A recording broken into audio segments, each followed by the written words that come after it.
अस्सलाम वालेकुम। मैं आपका मेज़बान समी इब्राहिम और आप देख रहे हैं हमारा यूट्यूब चैनल। इस्लामाबाद में बहुत इंपॉर्टेंट डेवलपमेंट्स हो रही हैं और इसका ताल्लुक इमरान खान के धरने से है, इमरान खान के लॉन्ग मार्च से है। हुकूमत पूरे एक्शन में आ गई है। आज यहाँ पर गिरफ्तारियों और तशद्दुद का सिलसिला, बनी गाला भी पुलिस पहुँची, लेकिन वहाँ पर जो नौजवान थे उन्होंने नारेबाजी की और पुलिस वहाँ से वापस आ गई। उसके बाद एक टीम गई श्री मज़ारी साहबा के घर के बाहर और पीटीआई की रहनुमा है श्री मज़ारी साहबा, उनको उठा लिया गया। उनकी बेटी के मुताबिक उनको गिरफ्तार नहीं किया गया था, उनको अगवा किया गया, क्योंकि जो लोग उनको लेके गए ज़बरदस्ती, उन्होंने कोई कागज़ नहीं दिखाया, कोई वारंट नहीं दिखाया, उनके साथ कोई मजिस्ट्रेट नहीं था।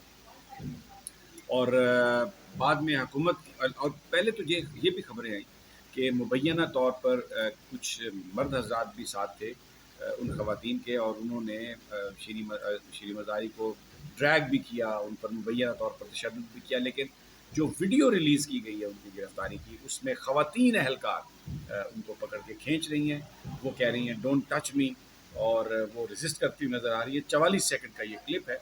मर्द मौजूद ज़रूर हैं इर्द गिर्द, लेकिन अगर उन्होंने हाथ डाला है श्री मज़ारी साहबा पर तो उसकी वीडियो नहीं बनाई गई, गालबन डेलिबरेटली नहीं बनाई गई होगी, क्योंकि वीडियो बनाने वाले ही उनको लेकर जाने की कोशिश कर रहे थे।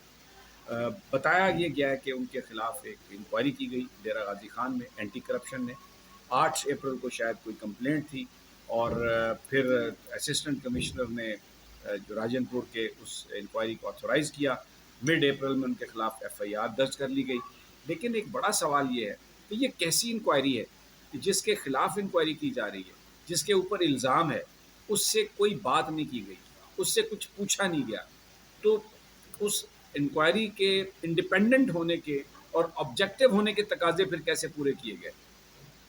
बहुत सारे जो ट्वीट्स आए हैं सोशल मीडिया पर, जो बहुत सारे सहाफ़ी जो बात कर रहे हैं, वो सहाफ़ी भी जो जिनकी हमदर्दियाँ नून लीग के साथ हैं, जिनको एंटाई पीटीआई समझा जाता है, वो भी ये कह रहे हैं कि शायद श्री मज़ारी साहबा की जो गिरफ्तारी है उसकी वजह कोई जुर्म नहीं है, उसकी वजह कोई करप्शन के जो चार्जेस हैं वो नहीं, बल्कि उनके ख़्यालात हैं, जिसका वो बरमला इजहार करती रही हैं पिछले चंद दिनों में, ट्वीट्स करती रही हैं, बिल्कुल खुल्लम खुल्ला वो तनकीद का निशाना बनाती रही हैं और सवाल उठाती रही हैं। तो शायद ये वजह होगी। बहरहाल पीटीआई के लोग फौरी तौर पर थाना कोसार के सामने पहुंचे हैं, क्योंकि श्री मज़ारी साहबा को वहाँ पर ले जाया गया था, और फिर ये खबरें आईं कि उनको शायद डीजी खान शिफ्ट कर दिया गया। लेकिन अतर मिनुल्लाह साहब, chief justice Islamabad high court, छुट्टी का दिन था, लेकिन अमले को हदायत की कि वो पहुँच जाएँ। पीटीआई के कायदीन भी वहाँ पर पहुँच गए हैं, फवाद चौधरी हैं, आज़म सवाती हैं, शिबली फराज हैं, और भी जो उनके जो लॉयर्स हैं वो पहुंच गए, और ये मुकदमा चीफ जस्टिस अतर मिनुल्लाह सुन रहे हैं। अतर मिनुल्लाह साहब को ये एजाज़ हासिल है कि उन्होंने हमेशा सियासी वर्कर्स को, सहाफ़ियों को, सिविल सोसाइटी के नुमाइंदों को, जिस वक्त एट्रॉसिटीज़ उन पर हो रही थी, जिस वक्त रियासत ने या हुकूमत ने उन पर जबर करने की कोशिश की, तो उन्होंने रिलीफ फराहम किया, और बड़ी बड़ी बहादुरी से उन्होंने तमाम जो प्रेशर्स हैं उनका भी मुकाबला किया। और इसकी वजह से अगर मैं ये ना कहूँ कि उन्होंने एक बहुत ही एक रिस्पेक्ट अर्न की है, तो ये शायद एक बहुत ही मुझ पर बनता है कि मैं ये बात करूँ। अगर ये मैं ना कहूँ तो ये मुनासिब नहीं होगा। I will not be doing justice with Athar Minallah साहब। तो आज भी उनकी अदालत खुल रही है, और देखते हैं कि अब उसका फ़ैसला क्या आता है, क्योंकि केसेस की क्या तफसीलात हैं, इंक्वायरी क्या है, ये अभी इसके बारे में मुझे नहीं पता। एक और भी मैं आपको चीज़ आपके नोटिस में लाना चाहता हूँ कि यहाँ पर कानून की इस हुकूमत के नज़दीक कानून की कोई वक़्त नहीं है, अदालती अहकामात की कोई वक़्त नहीं है। मैंने सुना मौलाना फजलुर रहमान को सुप्रीम कोर्ट ऑफ पाकिस्तान ने जो सुओ मोटो लिया, उस पर जो उन्होंने रिस्पॉन्स दिया, जिस तरह से उन्होंने अदालत को ललकारा, तो ये एक सामने नज़र आ रहा था कि अगर फ़ैसला उनकी मर्ज़ी के मुताबिक ना हो तो मौलाना फजलुर रहमान को ना अदालतों की तकद्दुस और इज़्ज़त का ख़्याल है, और ना ही वो किसी को तस्लीम करते हैं। उन्होंने बिल्कुल बहुत ही बुरे तरीके से उसको रिजेक्ट किया।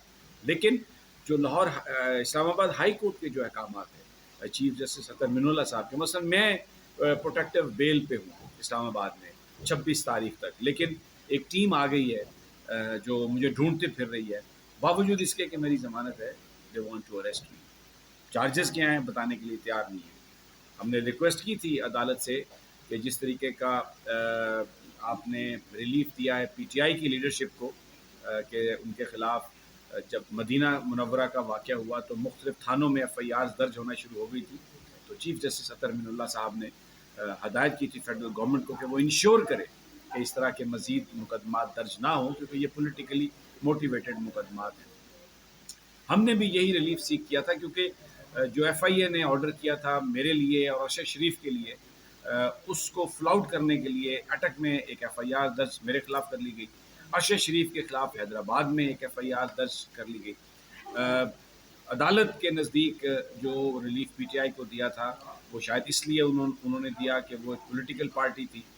یہاں پر عدالت کا کہنا تھا کہ یہ ٹیریٹوریل ایک آ جاتی ہے ان کے اوپر ایک قدغن لگ جاتی ہے اور وہ یہ نہیں کر سکتے. لیکن اب جس طریقے سے پرچے درج کیے جا رہے ہیں, جس طریقے سے گرفتاریوں کے لیے ٹیمیں اسلام آباد پہنچ گئی ہیں, میں بھی رن پہ ہوں, سڑک پہ ہوں, کہاں جاؤں گا, کہاں چھپوں گا, کچھ سمجھ نہیں آ رہی.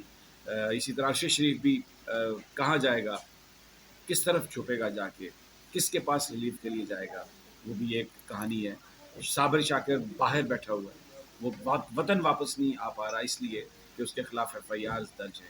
تو میں یہ درخواست کرتا ہوں چیف جسٹس جناب عمر عطا بدیال سے, میری اپیل ہے جناب اطہر امین اللہ صاحب سے کہ وہ ریلیف ہمیں دیں. اس وقت یہ جو طاقتور لوگ ہیں جو ہم سوال کر رہے ہیں, جو ہم اپنی صحافتی ذمہ داریاں جو پوری کر رہے ہیں, ان کو وہ یہ پسند نہیں ہے.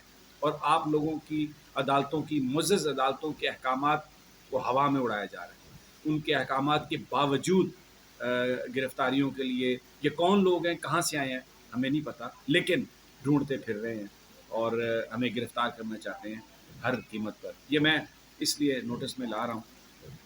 میں اگر باہر رہا, اگر ان کے ہتھے نہیں چڑھا, تو میں انشاءاللہ پوری یہ رپورٹس آپ کو دوں گا کہ ایک ماحول اس وقت تک بن گیا ہے. لانگ مارچ اور دھرنے سے پہلے ایک جو ماحول اس وقت بن گیا ہے, لگ رہا ہے کہ تشدد ہونے والا ہے, لگ رہا ہے کہ کنفرنٹیشن ہوگی, لگ یہ رہا ہے کہ یہ کوئی معاملہ انتخابات کا آسانی سے سلجھنے والا نہیں ہے. شاید حکومت وقت نے یہ فیصلہ کر لیا کہ وہ طاقت سے عوامی جذبات کو دبائے گی اور طاقت کے ذریعے وہ اس سسٹم کو چلانے کی کوشش کرے گی, which is very unfortunate for the country.